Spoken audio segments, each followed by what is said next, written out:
Back at it. Back at it. We had to take a quick break. We left off, talking about some deep stuff. Willie over here dropping gems on you guys, So let's just get back off into it, man. Man, you had said something about, you know, Dr. Umar. I wanted to get your opinion on some of the things that's out here. I did a little research on Dr. Umar too. He's maybe one of the most influential black people online right now. Yeah. He is in certain circles, yes, sir. In certain circles. In certain circles, man. I mean, but here's the thing, and I ain't gonna say but. I admire Dr. Umar, man. What he has attempted and what he's attempting to do.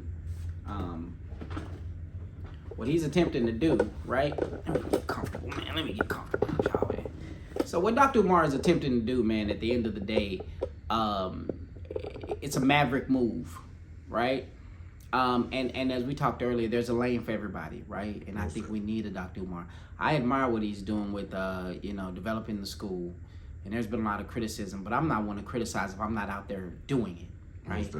But I do believe his idea about building our black community helps, and there's a need for, in my opinion, a voice like that speaks directly to us. There are quite a few voices out here that speak to our, generally speaking, right? But Dr. Umar speaks directly to us, and to be honest, man, listen, he's controversial. But think about it. Malcolm X was controversial. Dr. King was controversial, and by no means am I saying he's those people. Let's even get outside of our community. The way Steve Jobs ran his company was controversial, right? And to be honest, there is no progress.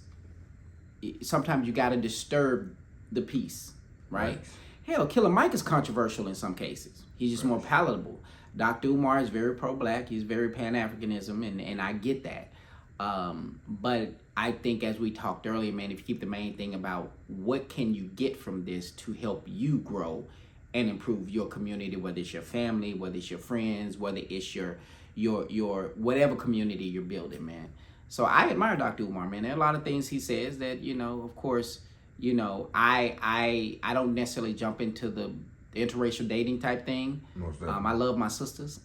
So, but we've all, dated, I will say this, we've all dated different people when we're growing up. But at the end of the day, man, listen, I think he's needed in the community. And I think some of that divisiveness that we have placed on him is unwarranted, especially for those that got something to say and ain't out here trying. If you don't like it, then come to me with something better. Facts. If not, excuse my language, shut the hell up, man. That's what it is, bro. Just shut up. Facts. Man, personally, I don't usually speak on CW a lot. Right. I got you. He's been a great influence to my journey of life since I've gotten out of jail 2018. Nice. I started listening to a lot of him, did a lot of research on his background, and to actually find out he walks the path that he was saying at the time, it kind of was mind-boggling. Then I had to start looking into the other people that I was already watching even more. I'm like, let me just dig into their backstories. What is your opinion on CW, man, Charleston White? I did a little bit of research, not as much research on Charleston as far as his background, but I did hear the biggest story, and he talks about it. First of all, I love his transparency. And I personally, for somebody who's quote unquote, and I call myself lame, I'm not necessarily lame, but from certain groups, right? I didn't grow up being a gangbanger and being in the streets and those type of things, but I understand from his background and from his history what he's done. Once again, I'm grateful. It's just that we talked about attention is king, right? That is the biggest asset you can have is the attention. He's found a way to get that attention. But there's a lot of things he says that I really vibe with. You know what I mean? I may not do it the way he does it, right? You may not do it the way he does it, and I can't do it the way he does it because I don't understand his background and where it comes from. So I'm not gonna speak on that man because as far as his background and if he's, you know, if if he's official or whatever, that's not the point. You know, the focus is what is Charleston White giving us that we can take and apply to make ourselves better. Because I'm always in a growth mindset, man. Thanks, I love that. So, you know, I think he has a lot to contribute. I loved a lot of things that he said. You know, he was the one thing, and I kind of let you take it from here, is when he did his interview with Cam Newton. And Cam was like, oh, man, it's your delivery that isn't quite acceptable. Yeah, me, honestly, you can't judge no one on their delivery if you're asking them. Absolutely. And he made a great point. He said, when our community is failing, and our kids are dying and kids are killing kids, you can't worry about the delivery. Facts. You can't worry about how it's delivered. The message needs to be out there. So as long as he's putting the message out there, I don't have to follow all the other antics. You get what I'm saying? Facts. But at the end of the day, he has something to say. Facts. So people like him and Dr. Umar, two different lanes, have some of the same visions, the same ideas. They just present it to two different groups, because I don't see a lot of guys who are in the streets and thugs and all that other stuff vibing with Dr. Umar personally, Most definitely. because they just don't get his pro-educated, pro-black Pan-Africanism, or they're not following Dr. Cornel West or anything like that, right? But they can vibe with Charleston White, right? Or In a way. Exactly. Yes. Or you got the athletes who say, I don't vibe with neither one of those. You got ET who actually can speak to those guys and say, this is what we need to do, right? Yes. So I believe that I don't, you know, I like Charleston White for what he contributes to society, but I don't have to love everything. It's not that I don't love anything he says. It's just that I'm just saying I take what I need from him and I actually expound on it, and you take that to my community or the people who vibe with me, and we have a conversation about it. Facts. Sometimes some things need to be said that it ain't gonna come out pretty, man. It's just gonna come out like it is. Man, I love all that. I love everything you just said, man. Me personally, I don't ever speak on C.W. Charleston in any way outside of speaking towards the light I've seen from him. Right. You know, I wouldn't care on explaining the negative. I'm not him to understand what he's been through or lived his life, you know. So when it comes to CW, man, I'd be like, man, this guy is filled with gang knowledge and understanding just as you are. I love it, man. I appreciate that, man. I appreciate that. Yes, man. I want to take us to a different point, man. We're finna get off, you know, some of this, some of these politic type of questioning, you know. Gotcha. Man, I want to get off into a video, man. You showed me earlier, man. You know, you said your nephew actually came up with a shoe. Yeah, I kind of talk about that a little bit. Well, A design. Who designed the shoe? So you know, I one thing I didn't include is you know, my nephew he played for a few teams in the league, and during the time that he's with the Panthers, Carolina Panthers, he participated in the NFL. He participated in this program they have called My Cost My Cleats. If you guys don't know, go to the NFL. Go pick up My Cost My Cleats NFL. You'll see all kind of athletes who basically they pick a cause. They have a custom designed cleat that they help the designer design. Whether it's Alzheimer's, mine was sickle cell because I do have sickle cell. And well, he did his My Cost My Cleat in honor of me. But anyway, he basically had a shoe designed, put my face on the shoe, and it was one of the most emotional things I've ever had because it was unexpected. So I don't know who the designer was on the shoe. I think he had a guy, but he had ended up asking my sister for pictures of me, and it ended up getting designed. His name is Nick Thurman. His name, excuse me, his name is Nicholas Thurman. or Nick Thurman. He played with the Carolina Panthers last year. And you can go look it up on YouTube. My Calls, My Cleats with Nick Thurman. And he put my picture on it, man. But the biggest thing I got from that was you never know who's watching you. So listen, sometimes I think we go through this life, D, man, and we go through this life not understanding the impact we have, right? And you don't know who's watching you, right? Until they actually say, oh, it's because I saw that.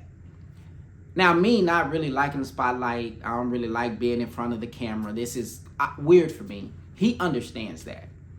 I'm not going to boast about me walking every day with sickle cell, because at the end of the day, it's just my walk. It ain't nothing different. It ain't nothing extraordinary to me. But he knew I wouldn't do it, so he pushed me for some cases. So he designed his shoe. It had me on it. It was, honorable. I mean, I felt honored that he did that. And I have the privilege of actually having the actual cleats that he wore in the game at home right now, man. And every time I'm feeling like that, I don't know if I can push through or make it, I look at those, because if he believes in me, then I got to keep going. You know what I mean? And we all have those days, especially as black men. We have those days when we feel like the world is on our shoulders. We 25, 50, 100,000 steps behind. And sometimes, man, we just got to keep pushing, you know what I mean, and keep going. So, yeah, it was an honor, man, for him to do that. I think it was last season before last when he did it. But it was a memorable thing, man, that I'll probably, always cherish. So, keeps me going, man. I appreciate him for doing that. Most definitely, man. I also heard in the video, man, that you wasn't supposed to live past 30. Yeah, man. It's sickle cell disease. If you guys don't know what it is, it's I was diagnosed in the 11th grade, and what sickle cell is basically a disease where it's a blood disease where you lack a protein called hemoglobin in your blood. It causes your blood cells to sickle. Because you don't produce this hemoglobin. That's the thing that makes the blood cells circular. And then what it can do is it can actually restrict oxygen to your muscles and whatnot when certain things happen, like a crisis. It's called a crisis, and I'm not going to get too deep into it. But when I was diagnosed with sickle cell, 1995, 94, 95, the life expectancy at the time was about, they said 35 or so. And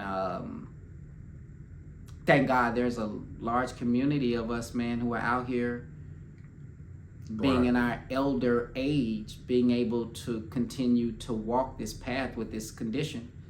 I'm just blessed to be here, man.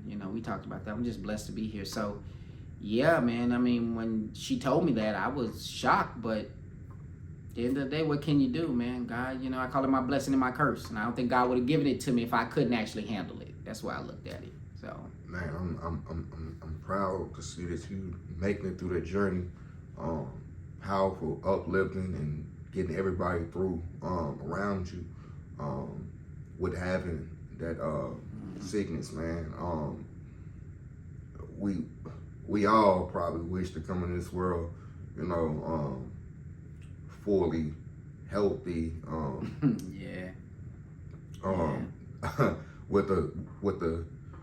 With the genes of, a genius, Exactly. so we all wish to, be better in some aspect. But with that being said, man, I want to ask you, man, what got you into financial advisement?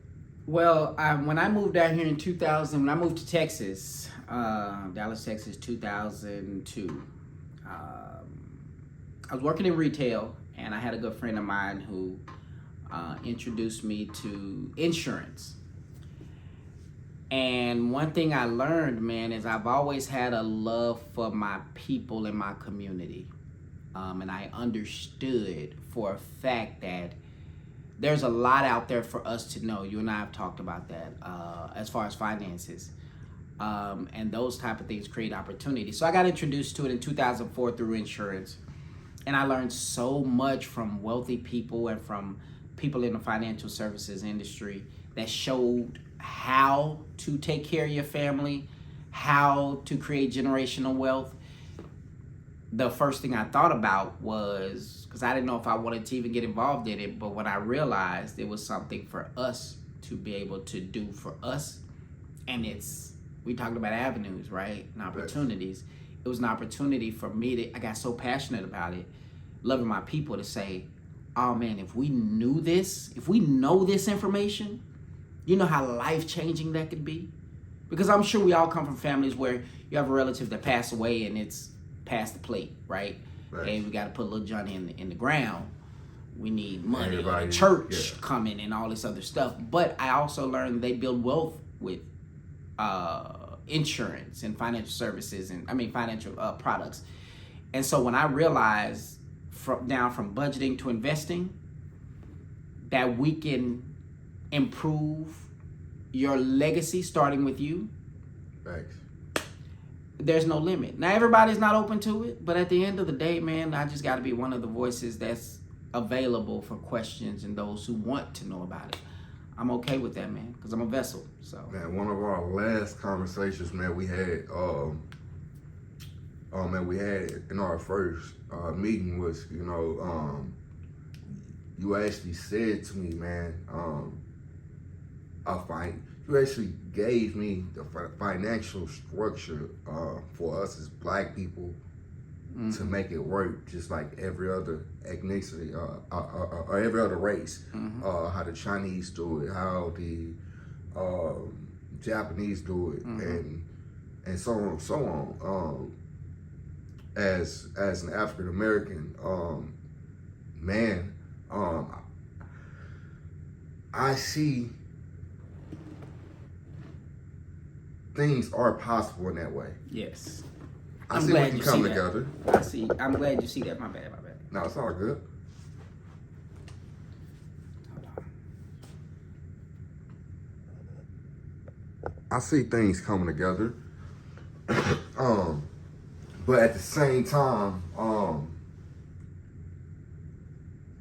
let me take a step back and ask you, what was your financial not opinion, but what is it, game-wise, gym-wise, that you can put the people on to basically give them some gems, man, on where to go as a family structure with knowing that we already dysfunctional in the house. So here's the thing. First of all, man, it goes back to what we talked about earlier, man. One of the biggest things I give people is, first of all, you didn't get into whatever financial situation you're in overnight, so you can't expect to get out of it overnight. There are no legal quick fixes, right? Thanks. You can do some illegal stuff, but there's no legal quick fixes. Took you how many years to get into it? You got to forgive yourself and say what you didn't know. And then your biggest thing is to get the financial literacy. So one of the things I always tell people this is, if you're in decent health, man, and I know this sounds very cliche, brother, start with just an insurance policy at the end of the day. So I kind of follow the method that I've, several things that I've developed, I've gotten from different financial guys, I believe in having savings, because most people in this world are one emergency away from being homeless, right? You blow a tire, you blow 2 tires, you have you have to go to the emergency room and you got to pay even a copay or for an emergency room visit. That could actually control your rent and say, oh, I ain't got rent money, or whatever the case may be. So we have to learn the habits, like we developed bad habits, finances. We have to learn good habits. One of them is saving. And not just saving money just to save money, but learning how to save money. The next thing is learning what diversification means, right? And I'm going to give a quick, simple explanation of what diversification and how we need to diversify. Now, people say, well, and it's educating us, right? That's the third part. Third part is the most important. Let's educate us on what some of these terms mean. What does diversification mean? It's basically that you take one thing and you put it in several different baskets. So some of us may have checking account. We may have a net spend card or a cash app that we put some money in, and then we may have a little checking account that we pay our bills out of. That's technically the term of diversification. But I'm a big one about, like working out. You gotta feel the pain in order not to go back. So it just takes a little bit of work and patience. So savings account and insurance. You can save money and you can make sure that you have insurance so that way if something does happen, you're not leaving that burden onto your family to be able to put you on the ground, or leaving them with those bills that you didn't even know they were going to come after you. Because let me tell you something about Uncle Sam. First of all, the IRS is one of the 2 organizations in the United States government that doesn't have an oversight committee. Second thing is, your debts become your dependents' debts. Right. You get taxed when you're born, you get taxed while you're living, you get death tax when you die. Somebody got to pay for that. So those are the 2 things that I actually try to focus on, man, when I'm helping somebody, is just to say, hey, I help you from where you are. Where are you? What do we need to do?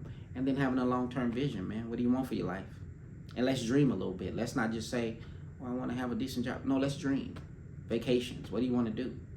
And then let's put together a structure in order to help you reach that goal. And it may be challenging, but as long as you're willing to do the work, we can get there. So yeah, man, learn how to save in a high yield savings account. You want to save, get a high yield savings account. And then on top of that, make sure you have a good insurance policy. I would start with those 2 things. Get a term policy just to make sure you take care of yourself. You get those 2 things and you start off, man, you probably better than 75% of the people in the world and most people in our community if you do that. Man, of course, man. Me personally, man, I know how dear and important credit is, man. But what is credit to African Americans in 2025, man? And I'm glad you asked. To us as people in 2025. And I'm glad you asked that question, man, because credit for me has always been a challenge, and I'm gonna tell you why. Credit can be good and it can be bad, and there is a such as good credit, and there is a such as bad credit. If you don't have them boundaries, you just said them 3 things, you can fall easily. Absolutely. So to me, credit is necessary if it's being used right, right? Because you have good debt and bad debt, right?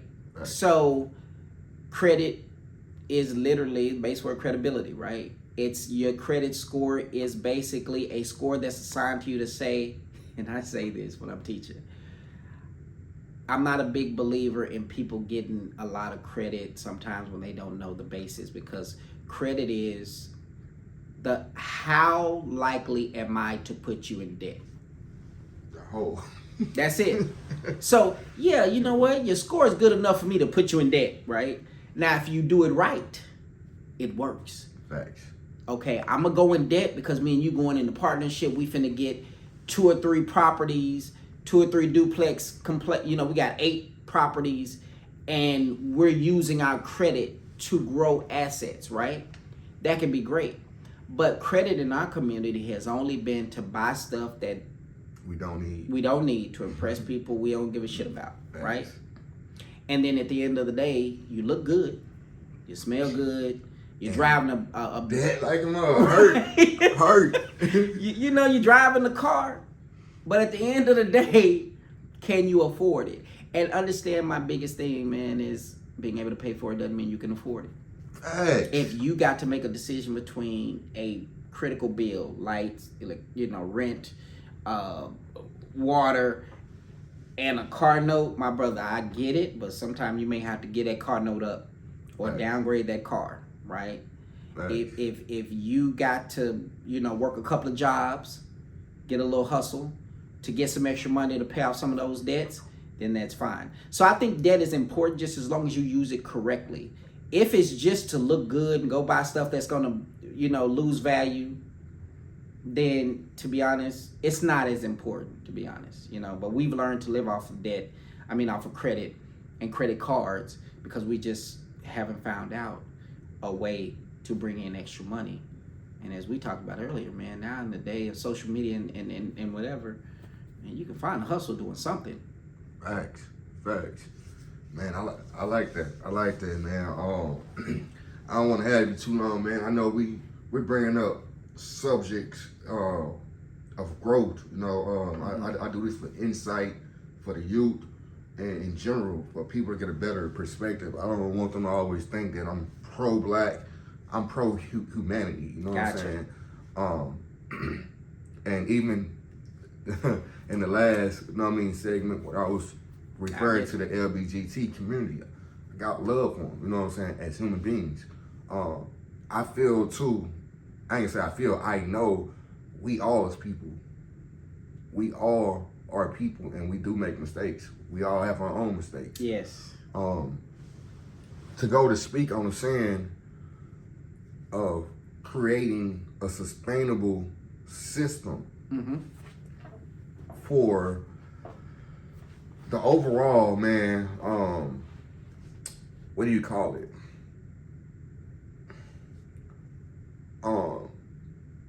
I don't want to put it like this, but for the lower income Gotcha. I know what you're people, saying. you know, it seems like we kind of have to work off a different system than the rich, because us doing the steps they took to get to where they got may not always be necessary in the days that we're living in. I got you. So what is your take on that, man? Well, you know, first of all, you know, we have to expect that as black folk. Let's just be real, man. We have to expect that as black folk because we started a ton of steps behind anyway, just from slavery, right? Right. Juneteenth came and they released the Emancipation Proclamation came, and then Juneteenth came and they just said you're free. We didn't have nowhere to go. We didn't have nothing to do. We didn't have no resources. So we've all been started like that, right? But in this day and age, man, we just need to educate ourselves. So my how I feel about that and what I think about that is this, man, is in this day and age, once again, it goes back to, that's one of my core principles when I'm teaching my classes or when I'm teaching somebody about, you know, financial, when I'm teaching my financial literacy class, the first thing I say is forgive yourself. Right. You have to forgive yourself for what you didn't know, right? And now that you know, as a good word, so you're now held accountable, right? So I know that somebody who may not have grown up with opportunities, right, don't see things the same way I do, but we have to make it applicable, right? So I'll give an example. You may have this day may be banging and you can actually put away, and I say, hey man, the first step is you need to save this much money. You say, I bet, Willie, I'm making my loot. I can put $500 a week away, right? Start where you are. As Les Brown says, start where you are. So my guys, if y'all can't, listen, if you have to get a shoebox and you need to put $10 a pay period into a shoebox, it's not about the money. It's about the habit you're going to build to put the money away, right? Set a goal. If it's $1,000, $5,000, $10,000, whatever it is, depending on where you are. But if it's $500, $200, when you get to that point, sit back and pat yourself on the back. Because once again, you have stepped above the line and say, I have a habit of now saving. So, but what if you don't have the habit of discipline? And that builds the discipline. So here's the thing, we talked about this, right? The accountability partners, right? Facts. Now, here's the thing, we're not going to get everybody, right? Dr. King gave every speech. Malcolm gave every speech. Huey Newton gave every speech. You know, Kwame Ture gave speeches, but they didn't get everybody. But it's just about planting the seed. Somebody has to be out there telling somebody you care about, and just put $10 away a month and check in. Hey man, it's 8 months in. Where you at? Right? Thanks. And if you really want that, you'll ask somebody, hey man, I need you to be an accountability partner. Right? Thanks. Call me on this day and ask me. I started my savings on this day. Call me and ask where you at. Now, me being somebody who works with people, that's part of the journey, and then I educate myself in the same manner. Now we talk about people to read. John Hope Bryant, somebody I follow and I greatly admire. I would love to meet him. But realistically, some of the principles that Dave Ramsey teaches helps those who don't have any way or any direction or any applicable steps to start. So Dave Ramsey's 7 baby steps, you can take some of those things and apply it to your life. You know, starting with savings, and then once you get to savings, you get to other things that you do. You know, then now you putting, you know, you start to pay off your debt, you start to do all these other things. But even the point of just saying, can we start a habit of savings, right? So if y'all got cousins, if you got kinfolk, if you got people you love, your friends, and say, yo, let's just get a challenge together. We get together once a month, go have drinks or whatever the case may be, and let's talk business. Where you at? What you trying to do? And how can I be of service? Man, I'm trying to save money. I'm doing this and this. And that's how you build communities, right? We talked about communities. How do you build communities, right? So you got your financial community over here. You got your athletic community to keep you in shape. You got your mental health community that keeps us sane as black men, right? Some of those things intertwine, but then you have to create that for yourself, because at the end of the day, nobody's gonna come save us, people. I don't give a damn what president is in the office. Right. I don't give a damn if it was Obama was in there for the next 18, 20 years. At the end of the day, nobody's gonna save us. So if you don't have it, seek those who have it. And in this day and age, if you can't find it, be the thing that you want to actually have in your life. Go be it. Exactly. Start it. Mess up, drop the ball, pick it up, learn, keep moving. That's it. That's from one of my favorite books too. Fail Forward. Love that book. Yeah. So, yes, sir. Facts. And that's I feel. I keep saying feel. I know that's one of the things in our generation that we can kind of do better on. Is failing forward. I truly understand, man, with the dysfunctions that came up out of us as African Americans, that a lot of us really need to do the shadow work before we get to indulge it. Yes. I'm gonna say this though, because I actually felt some type of way, man, growing up and looking at other men to figure out how to handle myself. No offense to my old man. No offense to my old man. And no offense to, the uncles and, the people that, watch me and help me probably get to this point, not to take anything away from anybody, but I see this is a thing, that we as black and people run from, the shadow work. And then we get to a place of, where we need to make things work in order to really take things to the next level. And a lot of us drop the ball. We get into a fight, an argument. Right. And it really comes from our childhood not knowing how to conflict resolve. That part, to be honest, man, in our community, one of our biggest issues that we do have is emotional intelligence on both ends and conflict resolution. You feel that? Or do you know that? No, seriously, from my experience. Now I'll go from my experience. Okay. Emotional intelligence in some cases, it's not that it's devoid and it's not in our community. We have a challenge with it because our history has not allowed us to have a place for us to express in a safe environment our emotions. Now, before we go here, man, I'm not talking about between men and women, because that's what everybody talking about on the internet. Right. I'm talking about I couldn't go to the slave overseer and say, I'm tired, I'm stressed out, I don't know if my child gonna get sold next week, I don't know if you gonna sell me next week. You couldn't go to overseers to do that, right? Thanks. And there was nobody there to actually help you. As a matter of fact, one of my favorite authors, Dr. Joy DeGruy, she wrote a book called Post-Traumatic Slave Syndrome, I think it's called. Yeah. And it may be called something else, but she talks about that. So getting to the question that you asked is, we have to learn how to communicate better. We cannot walk in a fence when somebody gives you something that's outside. And I'm only speaking for my people. I know everybody struggles, but I'm speaking to my people. We can't get offended when somebody has a different opinion than you do. It happens. And it does. Because it feels like it's a personal jab. And we do that by trying, as we talked earlier, to, just because we come from two different backgrounds or two different places don't mean that we don't have some type of common ground. Exactly. And it may not just be our skin, it may be something different, right? Exactly. Outside of that, the loss of a parent, whatever the case may be.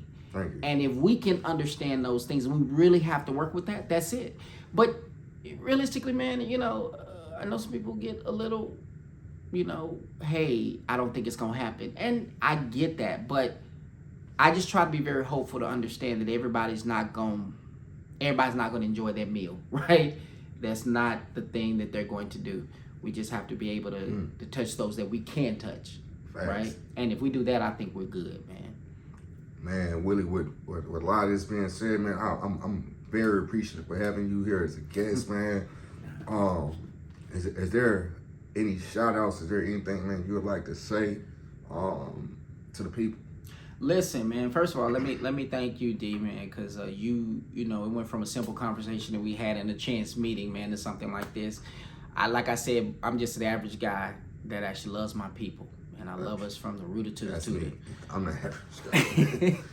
And I'm optimistic. I'm very realistic, but I'm optimistic in most cases that we can do better. And I just want us to understand, man, that there is nothing in this world that you can't do. What I just ask that we do is we do it with respect, and we understand, try to get a better understanding of that brother that you don't quite understand. A simple conversation, man, changes the world, right?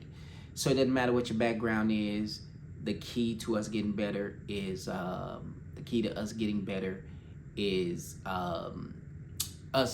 coming together and communication. So just be open to, man, new experiences, new things.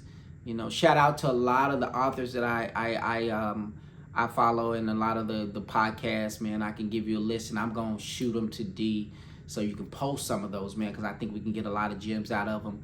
But one of them is, seriously, if I ever get the opportunity to meet I do want to meet Dr. Joy DeGrew.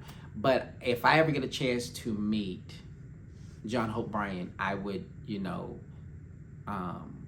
probably could sit at the feet and listen to him all day, man. I say y'all go look up his podcast if you're talking about finances. If you want to talk to somebody about the stuff we've been through in our history, man, Dr. Cornell West is one of my favorites. I want to give a shout out to all these guys that have helped to influence me. Dr. Umar. I even give a shout out to, Charleston White, man, because as long as you have a voice out there, as long as we need a voice out there, I appreciate that you being that voice out there. But other than that, man, I give a shout out to you, man, for just stepping outside your comfort zone, man, and doing this thing, man. With no training, no nothing, man. And if we can all be like D, bro, we can actually make some stuff happen, man, and move not only yourself and your family, but our community forward, man. So I appreciate you having me, guy. Man, thank you a lot, man. D Shoemaker interview, man. We're gonna bring you hot content. And this ain't the last time, man. Y'all gonna be seeing Willie on this run, man. Toobs, Willie Toobs, right? Yes, sir. Yes, sir. Willie Toobs, man. Thank you for coming on, man. And definitely, man. You always welcome back. Man, I appreciate it. This will not be the last interview. The next one's going up, man. Without any more further, conversation, man. My man Willie just came in and dropped some gems on you guys. You know what I'm saying? Thank you. No problem. Thank you.